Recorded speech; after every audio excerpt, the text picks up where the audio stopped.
Success ഫയലിലേക്ക് സ്വാഗതം. നമ്മൾ ഈ ഒരു ക്ലാസ്സിലൂടെ ചെയ്യാൻ പോകുന്നത് ഒരു ക്വിക്ക് റിവിഷൻ ആണ്. ആൻസേഴ്സ് ഹൈഡ് ചെയ്ത് വെച്ചിരിക്കുകയാണ്. ക്വസ്റ്റ്യൻ വായിക്കുമ്പോൾ തന്നെ നിങ്ങൾക്ക് ഉത്തരങ്ങൾ കിട്ടുന്നുണ്ടോ എന്ന് സ്വയം ഒന്ന് ചെക്ക് ചെയ്ത് നോക്കാൻ വേണ്ടിയിട്ടാണ്. അപ്പോൾ തന്നെ ആൻസേഴ്സ് ഹൈലൈറ്റ് ചെയ്യുന്നതായിരിക്കും. സ്റ്റാർട്ട് ചെയ്യാം. ആദ്യത്തെ ചോദ്യം, കേരള നെൽവയൽ തണ്ണീർത്തട നിയമം പാസാക്കിയ വർഷം.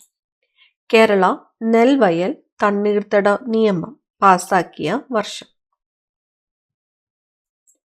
2008 ആണ്. 2008 കേരള നെൽവയൽ തണ്ണീർത്തട നിയമം പാസാക്കിയത്. 2008. ഉയരുന്ന യവനിക എന്ന നാടക ലക്ഷണ ഗ്രന്ഥം രചിച്ചത് ആരാണ്? ഉയരുന്ന യവനിക എന്നത് നാടക ലക്ഷണ ഗ്രന്ഥമാണ്. അത് രചിച്ചത് ആരാണ്? CJ തോമസ് ആണ്. CJ Thomas. ഉയരുന്ന യവനിക നാടക ലക്ഷണ ഗ്രന്ഥമാണ്. രചിച്ചത് CJ തോമസ്. എത്ര വയസ്സിന് താഴെയുള്ള കുട്ടികൾ ചെയ്യുന്ന കുറ്റകൃത്യങ്ങളാണ് കൗമാര കുറ്റകൃത്യങ്ങളായി പരിഗണിക്കുന്നത്? എത്ര വയസ്സിന് താഴെയുള്ള കുട്ടികൾ ചെയ്യുന്ന കുറ്റകൃത്യങ്ങളാണ് കൗമാര കുറ്റകൃത്യങ്ങളായിട്ട് പരിഗണിക്കുന്നത്? 18 വയസ്സാണ്. 18 വയസ്സിന് താഴെയുള്ള കുട്ടികൾ ചെയ്യുന്ന കുറ്റകൃത്യങ്ങളാണ് കൗമാര കുറ്റകൃത്യങ്ങളായിട്ട് പരിഗണിക്കുന്നത്. ഇന്ത്യയിൽ ജന്മി സമ്പ്രദായം നിർത്തലാക്കിയ ഭരണഘടനാ ഭേദഗതി ഏതാണ്? ഇന്ത്യയിൽ ജന്മി സമ്പ്രദായം നിർത്തലാക്കിയ ഭരണഘടനാ ഭേദഗതിയാണ് ഒന്നാം ഭേദഗതി. ഒന്നാം ഭേദഗതിയാണ് ഇന്ത്യയിൽ ജന്മി സമ്പ്രദായം നിർത്തലാക്കിയ ഭരണഘടനാ ഭേദഗതി. വയലാർ അവാർഡിന് അർഹമായ ആദ്യ കാവ്യ സമാഹാരം ഏതാണ്? വയലാർ അവാർഡിന് അർഹമായ ആദ്യത്തെ കാവ്യ സമാഹാരം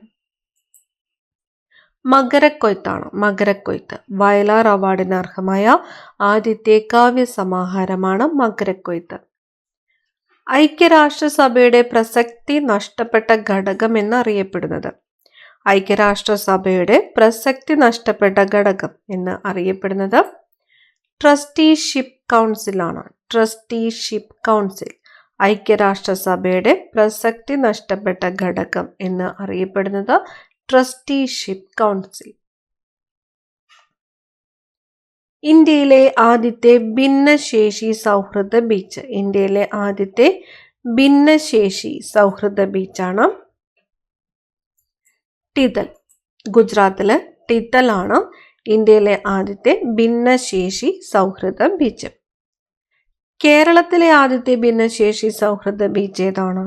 കേരളത്തിലെ ആദ്യത്തെ ഭിന്നശേഷി സൗഹൃദ ബീച്ച് ആലപ്പുഴയാണ്. ആലപ്പുഴയാണ് കേരളത്തിലെ ആദ്യത്തെ ഭിന്നശേഷി സൗഹൃദ beach. Sports authority of India സ്ഥാപിതമായ വർഷം. സ്പോർട്സ് അതോറിറ്റി ഓഫ് ഇന്ത്യ സ്ഥാപിതമായത് 1984. സ്പോർട്സ് അതോറിറ്റി ഓഫ് ഇന്ത്യ സ്ഥാപിതമായ വർഷം 1984. കേരളത്തിൽ ഏറ്റവും കൂടുതൽ കൈത്തറി സഹകരണ സംഘങ്ങൾ ഉള്ള ജില്ല.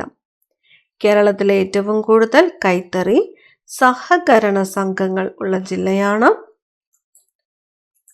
തിരുവനന്തപുരം. തിരുവനന്തപുരം.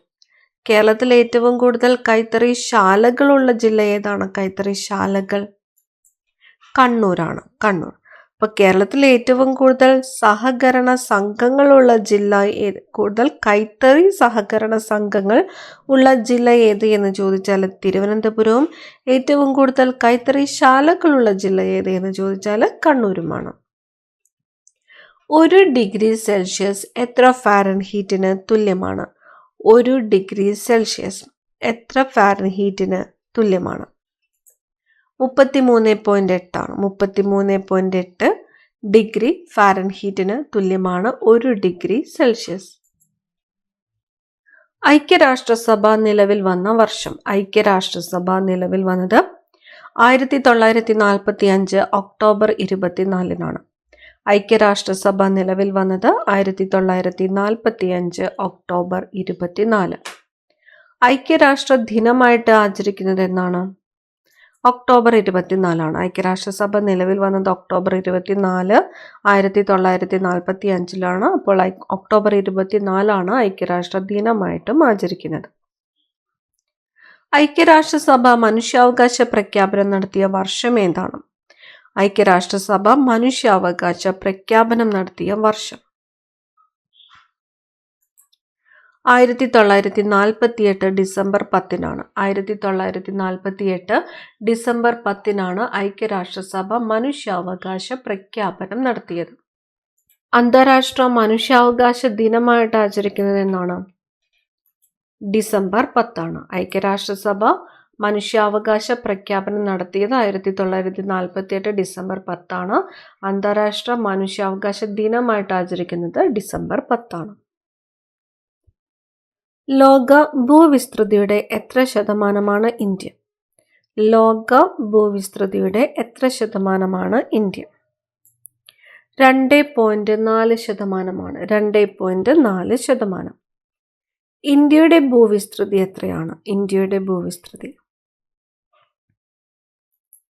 32,87,263 ചതുരശ്ര കിലോമീറ്റർ ആണ് ഇന്ത്യയുടെ ഭൂവിസ്തൃതി.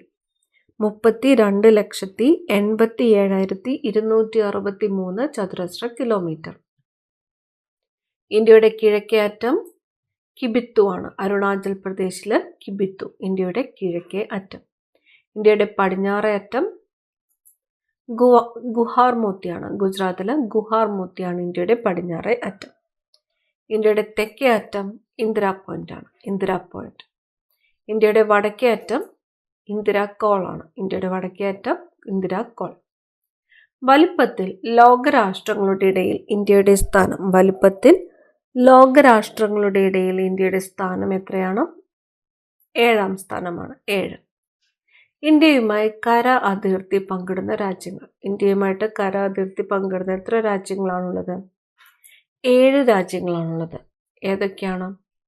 Pakistan, Afghanistan, Bangladesh, China, Myanmar, Nepal, Bhutan. ഇന്ത്യയുമായിട്ട് കര അതിർത്തി പങ്കിടുന്ന രാജ്യങ്ങളുടെ എണ്ണം 7. അവ പാകിസ്ഥാൻ, അഫ്ഗാനിസ്ഥാൻ, ബംഗ്ലാദേശ്, ചൈന, മ്യാൻമാർ, നേപ്പാൾ, ഭൂട്ടാൻ. ഇന്ത്യയുമായി സമുദ്ര അതിർത്തി പങ്കിടുന്ന രാജ്യങ്ങൾ എത്രയാണ്? സമുദ്ര അതിർത്തി പങ്കിടുന്നത് 2 രാജ്യങ്ങളാണ്. അവ ശ്രീലങ്ക, മാലിദ്വീപ്. ശ്രീലങ്ക, മാലിദ്വീപ്. മറ്റ് അയൽ രാജ്യങ്ങളുമായി അതിർത്തി പങ്കിടുന്ന ഇന്ത്യയിലെ സംസ്ഥാനങ്ങളുടെ എണ്ണം. മറ്റ് അയൽ രാജ്യങ്ങളുമായിട്ട് അതിർത്തി പങ്കിടുന്ന ഇന്ത്യയിലെ സംസ്ഥാനങ്ങളുടെ എണ്ണം 16 ആണ്. 16 അയൽ സംസ്ഥാനങ്ങളുമായിട്ട് അയൽ രാജ്യങ്ങളുമായിട്ട് ഇന്ത്യയിലെ സംസ്ഥാനങ്ങൾ അതിർത്തി പങ്കുവയ്ക്കുന്നുണ്ട്. ഏതൊക്കെയാണ്? ഗുജറാത്ത്, രാജസ്ഥാൻ, പഞ്ചാബ്, ഹിമാചൽ പ്രദേശ്, ഉത്തർപ്രദേശ്, ബീഹാർ, ഉത്തരാഖണ്ഡ്, പശ്ചിമ ബംഗാൾ, സിക്കിം, ആസാം, അരുണാചൽ പ്രദേശ്, നാഗാലാൻഡ്, മണിപ്പൂർ, മിസോറം, ത്രിപുര, മേഘാലയ എന്നിവയാണ് ഇന്ത്യയിലെ സംസ്ഥാനങ്ങൾ. മറ്റു അയൽ രാജ്യങ്ങളുമായിട്ട് അതിർത്തി പങ്കിടുന്ന ഇന്ത്യയിലെ സംസ്ഥാനങ്ങൾ. ഏറ്റവും കൂടുതൽ രാജ്യങ്ങളുമായി അതിർത്തി പങ്കിടുന്ന ഇന്ത്യൻ കേന്ദ്രഭരണ പ്രദേശം ഏതാണ്? ഏറ്റവും കൂടുതൽ രാജ്യങ്ങളുമായിട്ട് അതിർത്തി പങ്കിടുന്ന ഇന്ത്യൻ കേന്ദ്രഭരണ പ്രദേശമാണ് ലഡാക്ക്. ഇന്ത്യയിലെ ഏറ്റവും ഉയരം കൂടിയ കൊടുമുടി ഏതാണ്? ഇന്ത്യയിലെ ഏറ്റവും ഉയരം കൂടിയ കൊടുമുടി മൗണ്ട് കേറ്റു ആണ്. മൗണ്ട് കേറ്റു തന്നെയാണ് ഗോഡ്വിൻ ഓസ്റ്റിൻ എന്നും അറിയപ്പെടുന്നത്. ഇന്ത്യയിലെ ഏറ്റവും ഉയരം കൂടിയ കൊടുമുടി മൗണ്ട് കേറ്റു. മൗണ്ട് കേറ്റു സ്ഥിതി ചെയ്യുന്ന പർവ്വതനിര ഏതാണ്? മൗണ്ട് കേറ്റു സ്ഥിതി ചെയ്യുന്നത് ഏത് പർവ്വതനിരയിലാണ്? കാറക്കോറമാണ്. കാറക്കോറം പർവ്വതനിരയിലാണ് മൗണ്ട് കേറ്റു സ്ഥിതി ചെയ്യുന്നത്. ഇന്ത്യൻ ഉപദ്വീപിലെ ഏറ്റവും നീളം കൂടിയ നദി ഏതാണ്? ഇന്ത്യൻ ഉപദ്വീപിലെ ഏറ്റവും നീളം കൂടിയ നദി ഗോദാവരിയാണ്. ഇന്ത്യൻ ഉപദ്വീപിലെ ഏറ്റവും നീളം കൂടിയ നദി ഗോദാവരി. ദക്ഷിണേന്ത്യയിലെ ഏറ്റവും നീളം കൂടിയ നദി ഏതെന്ന് ചോദിച്ചാലോ ഗോദാവരി തന്നെയാണ്. ദക്ഷിണേന്ത്യയിലെ ഏറ്റവും നീളം കൂടിയ നദി ഗോദാവരി. ഇന്ത്യൻ ഉപദ്വീപിലെ ഏറ്റവും നീളം കൂടിയ നദി ഏതെന്ന് ചോദിച്ചാലും ഗോദാവരി. ലഡാക്കിനെ ചൈനയുമായിട്ട് ബന്ധിപ്പിക്കുന്ന ചുരം. ലഡാക്കിനെ ചൈനയുമായിട്ട് ബന്ധിപ്പിക്കുന്നത് കാറക്കോറം ചുരമാണ്. കാറക്കോറം ചുരമാണ് ലഡാക്കിനെ ചൈനയുമായിട്ട് ബന്ധിപ്പിക്കുന്നത്. കാറക്കോറം ചുരം. ഇന്ത്യയുടെ മാനക രേഖാംശം എന്നറിയപ്പെടുന്നത്. ഇന്ത്യയുടെ മാനക രേഖാംശം 82.5 ഡിഗ്രി ഈസ്റ്റ് ആണ് ഇന്ത്യയുടെ മാനക രേഖാംശം. 82.5 ഡിഗ്രി ഈസ്റ്റ്. ഇന്ത്യയിലെ ഏറ്റവും ഉയരത്തിൽ സ്ഥിതി ചെയ്യുന്ന പീഠഭൂമി ഏതാണ്? ഇന്ത്യയിലെ ഏറ്റവും ഉയരത്തിൽ സ്ഥിതി ചെയ്യുന്ന പീഠഭൂമി ലഡാക്ക് പീഠഭൂമിയാണ്. ലഡാക്ക് പീഠഭൂമിയാണ് ഇന്ത്യയിലെ ഏറ്റവും ഉയരത്തിൽ സ്ഥിതി ചെയ്യുന്ന പീഠഭൂമി. വാട്ടർ ടവർ ഓഫ് ഏഷ്യ എന്നറിയപ്പെടുന്ന പർവ്വതനിര. വാട്ടർ ടവർ ഓഫ് ഏഷ്യ എന്നറിയപ്പെടുന്ന പർവ്വതനിര ഹിമാലയമാണ്. വാട്ടർ ടവർ ഓഫ് ഏഷ്യ എന്നറിയപ്പെടുന്ന പർവ്വതനിരയാണ് ഹിമാലയം. ഹിമാലയം നിർമ്മിച്ചിരിക്കുന്ന ശിലകൾ. ഹിമാലയം നിർമ്മിച്ചിരിക്കുന്ന ശിലകൾ അവസാദ ശിലകളാണ്. ഹിമാലയം നിർമ്മിച്ചിരിക്കുന്ന ശിലകൾ ഏതാണ്? അവസാദ ശിലകൾ. ലോകത്തെ ഏറ്റവും കൂടുതൽ മഴ ലഭിക്കുന്ന പ്രദേശം ഏതാണ്? ലോകത്തെ ഏറ്റവും കൂടുതൽ മഴ ലഭിക്കുന്നത് മോസിൻഡ്രോമാണ്. മേഘാലയയിലെ മോസിൻഡ്രോമാണ് ലോകത്തെ ഏറ്റവും കൂടുതൽ മഴ ലഭിക്കുന്ന പ്രദേശം. മേഘാലയയിലെ മോസിൻഡ്രോം. ഇന്ത്യയിൽ ഏറ്റവും തണുപ്പ് അനുഭവപ്പെടുന്ന പ്രദേശം ഏതാണ്? ഇന്ത്യയിലെ ഏറ്റവും കൂടുതൽ തണുപ്പ് അനുഭവപ്പെടുന്ന പ്രദേശമാണ് ദ്രാസ്. ഇന്ത്യയിലെ ഏറ്റവും കൂടുതൽ തണുപ്പ് അനുഭവപ്പെടുന്ന പ്രദേശമാണ് ദ്രാസ്. ലോകത്തിലെ ഏറ്റവും വലിയ അന്താരാഷ്ട്ര സംഘടന ഏതാണ്? ലോകത്തിലെ ഏറ്റവും വലിയ അന്താരാഷ്ട്ര സംഘടന ഐക്യരാഷ്ട്ര സംഘടനയാണ്. ഐക്യരാഷ്ട്ര സംഘടനയാണ് ലോകത്തിലെ ഏറ്റവും വലിയ അന്താരാഷ്ട്ര സംഘടന. ഐക്യരാഷ്ട്രസഭയുടെ നിയമപുസ്തകം എന്നറിയപ്പെടുന്നത്. ഐക്യരാഷ്ട്രസഭയുടെ നിയമപുസ്തകം എന്ന് അറിയപ്പെടുന്നത് UN ചാർട്ടറാണ്. UN ചാർട്ടറാണ് ഐക്യരാഷ്ട്രസഭയുടെ നിയമപുസ്തകം എന്ന് അറിയപ്പെടുന്നത്. യുനെസ്കോ അംഗീകരിച്ച ആദ്യത്തെ ഭാരതീയ നൃത്തരൂപം ഏതാണ്? യുനെസ്കോ അംഗീകരിച്ച ആദ്യത്തെ ഭാരതീയ നൃത്തരൂപം കൂടിയാട്ടമാണ്. കൂടിയാട്ടമാണ് യുനെസ്കോ അംഗീകരിച്ച ആദ്യത്തെ ഭാരതീയ നൃത്തരൂപം. മനുഷ്യന്റെ ആമാശയത്തിലുള്ള ആസിഡ് ഏതാണ്? മനുഷ്യന്റെ ആമാശയത്തിലുള്ള ആസിഡാണ് ഹൈഡ്രോക്ലോറിക് ആസിഡ്. മനുഷ്യന്റെ ആമാശയത്തിലുള്ള ആസിഡ് ഏതാണ്? Hydrochloric acid. ഇന്ത്യയിലെ ഏറ്റവും കൂടുതൽ കണ്ടൽ വനങ്ങൾ കാണപ്പെടുന്ന സംസ്ഥാനം. ഇന്ത്യയിലെ ഏറ്റവും കൂടുതൽ കണ്ടൽ വനങ്ങൾ കാണപ്പെടുന്ന സംസ്ഥാനം പശ്ചിമ ബംഗാളാണ്. പശ്ചിമ ബംഗാൾ. ഇന്ത്യയിലെ ഏറ്റവും കൂടുതൽ കണ്ടൽ വനങ്ങൾ കാണപ്പെടുന്ന സംസ്ഥാനം പശ്ചിമ ബംഗാൾ. മനുഷ്യ ശരീരത്തിലെ നീളമേറിയ കോശം ഏതാണ്? മനുഷ്യ ശരീരത്തിലെ നീളമേറിയ കോശം നാഡീകോശമാണ്. മനുഷ്യ ശരീരത്തിലെ നീളമേറിയ കോശമാണ് നാഡീകോശം. ക്യാൻസർ ചികിത്സയ്ക്ക് ഉപയോഗിക്കുന്ന കൊബാൾട്ടിന്റെ ഐസോട്ടോപ്പ്.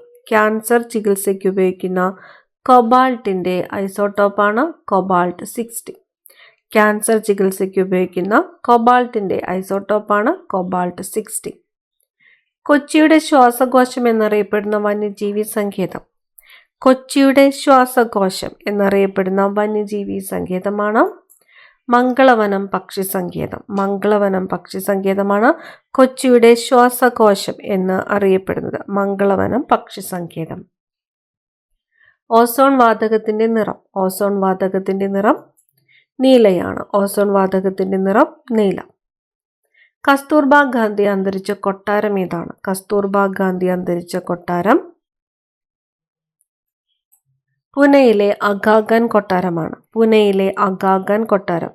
കസ്തൂർബാ ഗാന്ധി അന്തരിച്ച കൊട്ടാരമാണ് പൂനെയിലെ അഗാഖാൻ കൊട്ടാരം. കേരളത്തിലെ ആദ്യത്തെ മാതൃകാ മത്സ്യബന്ധന ഗ്രാമം. കേരളത്തിലെ ആദ്യത്തെ മാതൃകാ മത്സ്യബന്ധന ഗ്രാമം കുമ്പളങ്ങിയാണ്. കേരളത്തിലെ ആദ്യത്തെ മാതൃകാ മത്സ്യബന്ധന ഗ്രാമമാണ് കുമ്പളങ്ങി. ഈ ക്ലാസ്സിൽ അവസാനത്തെ ചോദ്യമാണ്. ഈ ഒരു ക്ലാസ്സിൽ 50 ചോദ്യങ്ങളാണ് എടുത്തിരിക്കുന്നത്. 0 ഡിഗ്രി രേഖാംശ രേഖയാണ്. 0 ഡിഗ്രി രേഖാംശ രേഖ ഗ്രീനിച്ച് രേഖയാണ്. ഗ്രീനിച്ച് രേഖയാണ് 0 ഡിഗ്രി രേഖാംശ രേഖ. 0 ഡിഗ്രി രേഖാംശ രേഖയാണ് ഗ്രീനിച്ച് രേഖ. കൂടുതൽ പ്രധാനപ്പെട്ട ചോദ്യങ്ങളുമായി അടുത്ത ക്ലാസ്സിൽ കാണാം. Thank you.